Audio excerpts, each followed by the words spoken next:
Hello, and welcome to Beautifully Authentic, living well even when shit happens.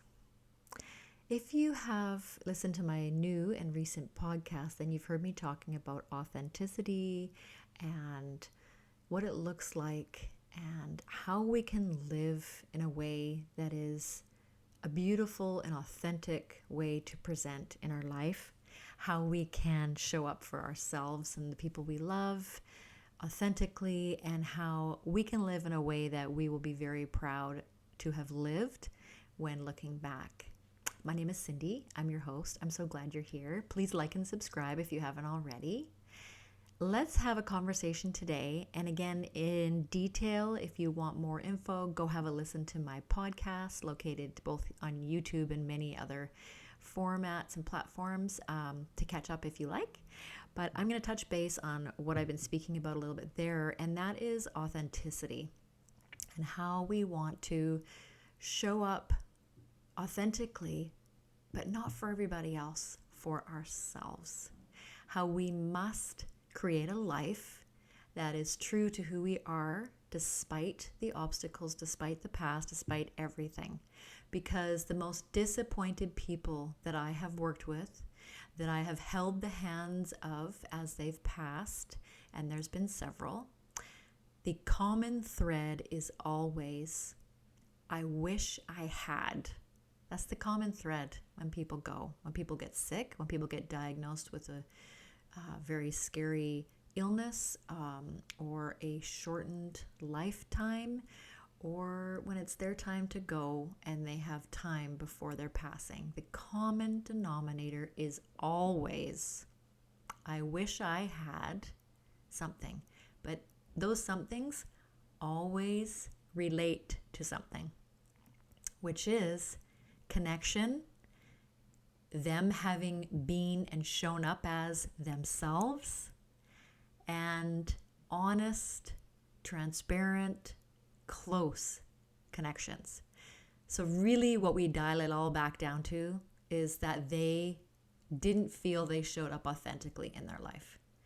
And it is really hard to sit and hold the hand of a person and recognize there isn't time for many things they wanted to do, and many relationships they wanted to repair, and many things they thought they had time for. And to hear them say, I wish I had been more of myself. I wish I didn't allow something or so-and-so to get in my head. So I never showed up for this person, or I feared that person won't know how much I loved them.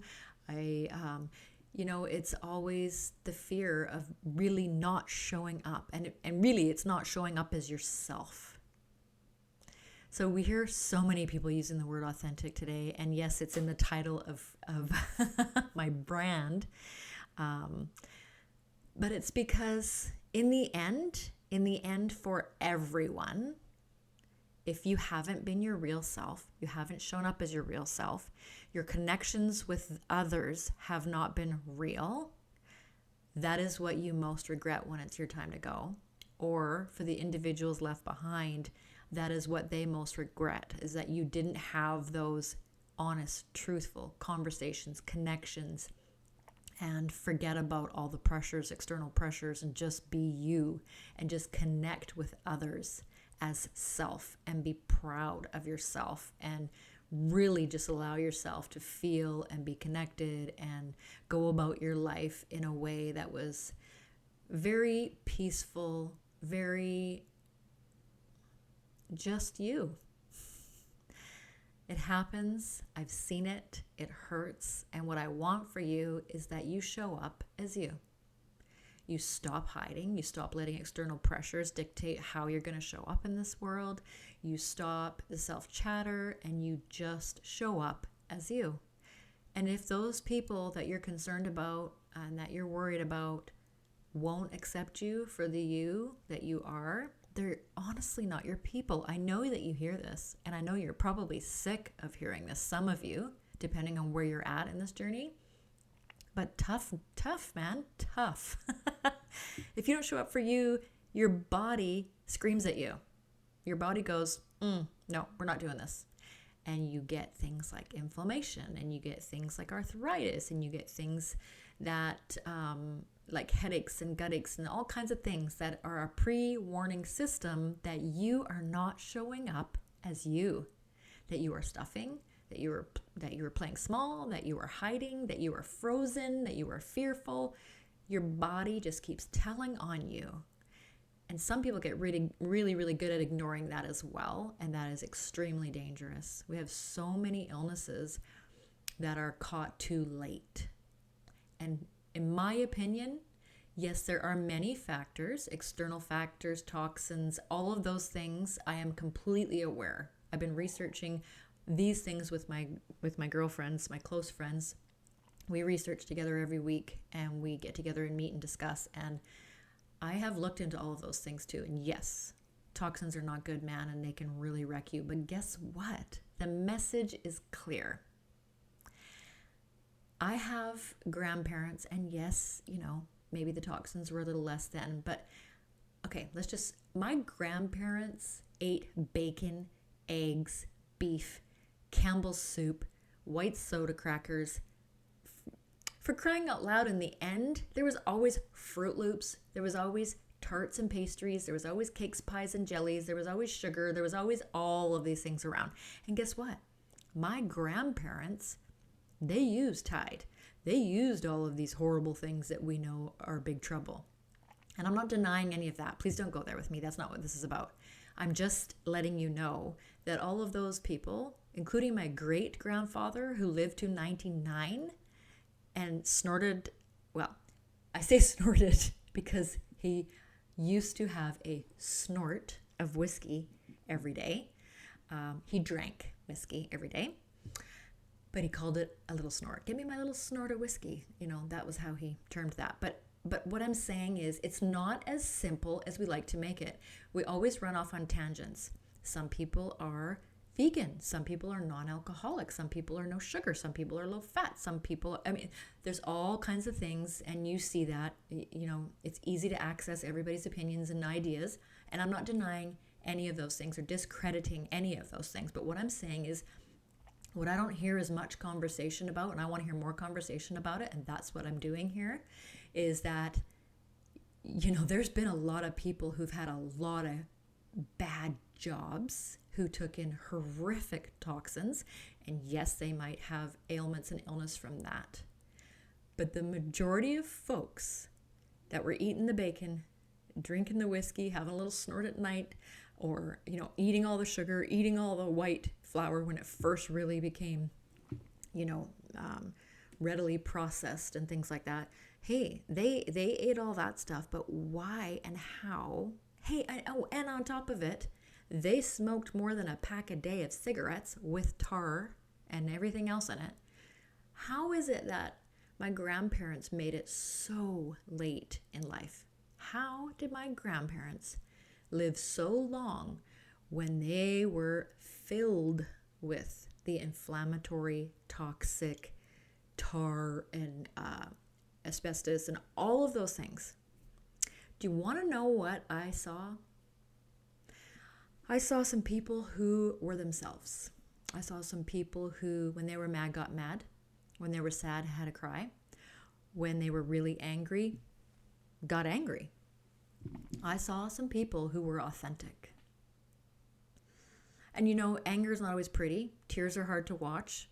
But if you live in an authentic way, how much influence do you have over your body when you are aware of the other things, like the other toxins and inflammatory things and external things that you can be aware of too? What I'm talking about, what I'm doing here, is helping you quickly decipher how you can be aware of your physical, emotional health, and how outside stressors that are emotional and how they impact you rapidly and greatly can be diminished, sorted. Your resilience can be increased greatly. Your ability to connect and have strong, authentic, good relationships with good people and sort through those folks who are not healthy for you, not good for you, more rapidly and in a respectful and peaceful manner.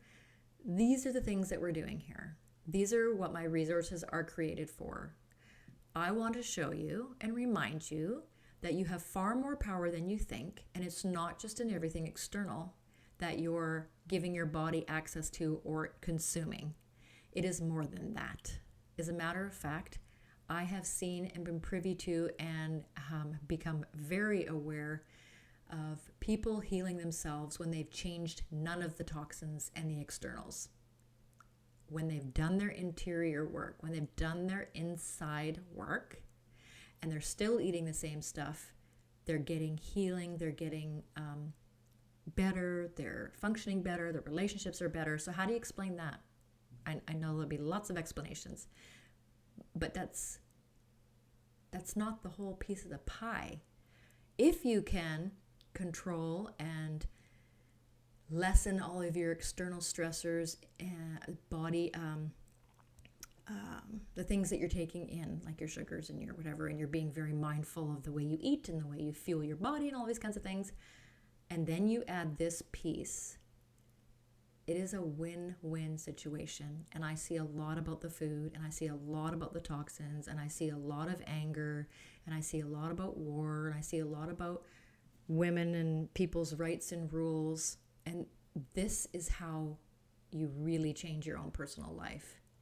You can do all of those things. You can sort through, you can create resilience, and you can rapidly at home take care of your business and get your body back to its original design, back to where it remembers and knows how to take care, repair itself, rejuvenate itself, and also stop screaming at you. That's what I'm doing here, and that's what I want you to know, because I think that's where majority of the healing is. That's where we have better connections, better lives. We're proud of ourselves at the end of our story. We leave behind beautiful life skills for those people we have influence over, those people we love, our grandchildren, our kids, our nieces, our nephews, our neighbors that we've become attached to, whatever. The way that you leave behind a legacy is by living your life beautifully and being real while you do it and sharing what's good. So if you haven't checked out any of my resources, I created a course to help you do that, because I needed all of these resources, and I worked intensely with my close dear friends for years, a couple of decades actually, to gather enough evidence and put together tools that worked while I was struggling with Crohn's disease and having had strokes and major stresses in my life, and how I could stay alive and well and function even though I had these horrific physical things, ailments happening inside my body, and the emotional stressors outside that also needed to be taken care of while I was already sick and in big trouble.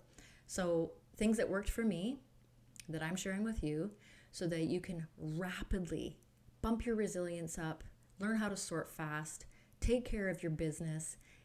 Some people, you'll relate to this. You get to a point sometimes in your life where you're just sick of your own shit. And when you get there, that is like when I hear like the bells ringing, like, oh, you know what? It's all going to get better from here on up. Because when you get sick of where you've been at, how you've been functioning, how you've been showing up or not showing up, how your body is maybe screaming at you, when you get to the point where you're like, oh, I'm done, that is the best place in the planet to be, because that is when everything can get better. Everything can go back to normal. Everything can be started from square one, where you completely recharge, revamp, become your best authentic self. You drop everything that's been dragging behind you that you've picked up along the way, and you are free to start fresh, to show up as a real you, do your work. It doesn't take long. It's a bit of work, but it doesn't take long. Do your thing. Get yourself some resources. Get it in gear. Moving forward. Living your best. Why wouldn't we? Like, what the hell are we doing here if we're not trying to live a really good life? So check out some of my resources. Thank you for being here. You can live beautifully authentic even when shit happens. I know you can. Cheers, friends.